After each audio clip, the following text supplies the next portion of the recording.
What's up everybody? Today we're talking about common kayaking fishing mistakes, and last time out I definitely made a few mistakes. And there's nothing more important than your safety, so let's get into it.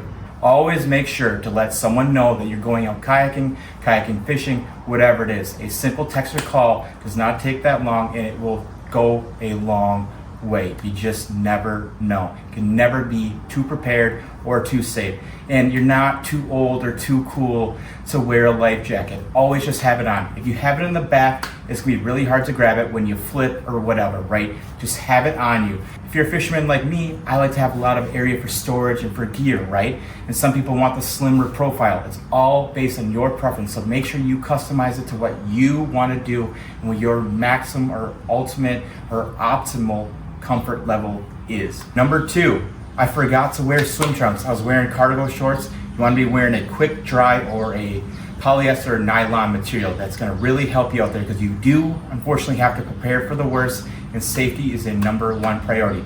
So again, don't go out there with flip-flops. They're just going to slide off. It's not going to help you tread water by any means. I just bought this kayak, but I forgot to take 3 seconds to breathe and really truly plan out my trip. And there's nothing better than getting that full fulfillment of you planning out that fishing trip, you planning out exactly where you're going to go on that trip, what shorelines, all that good stuff. There's nothing wrong with being over prepared. Last time out, I noticed I was a little bit crooked, so this will go off from the front into the back of my car here, because I can also tie it down with a hay strip, do the same thing I did last time, but it's another measure of safety. Because again, I probably did not tie it down. I was super excited, I just wanted to get out there, but I gotta slow down, and just for anyone else too, right? If you're a first-time kayaker or you're a first-time kayak buyer, maybe you're experienced, whatever, just take a deep breath, slow it down, do your research, and prepare for that day. You never know. There's nothing wrong with being over prepared when it comes to being on a bigger body of water, especially like a river. So if you're a first timer, maybe start with a pond or a lake.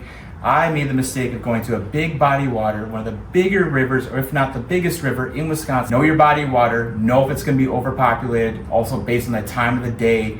All that matters. If you're boating or if you're kayaking, make sure you're checking the USGS, because this tells you water temps, water heights, and compare this to last year, previous period, to right now, whatever you need to know to help gauge your trip out there, because you do not want to go out there unprepared. Another huge upgrade I got was this weatherproof cover for the old kayak. UV rays will destroy your kayak as well as your skin.